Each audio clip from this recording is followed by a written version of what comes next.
Log into the 711Proxy website. Click Proxy Setup and API.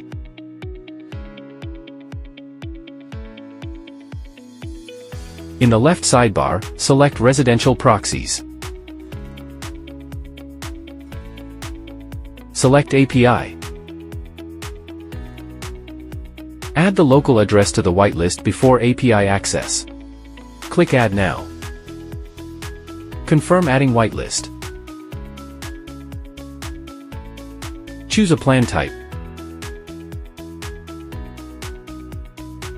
Select country/region.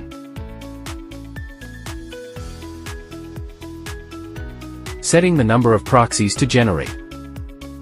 Selecting proxy protocols, formats, and separator. Click to generate. Open link.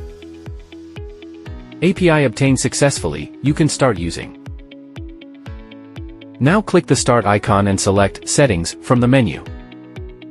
On the Settings page, click Network and Internet.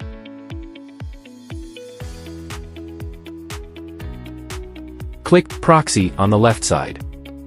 And then on the corresponding page, open this button.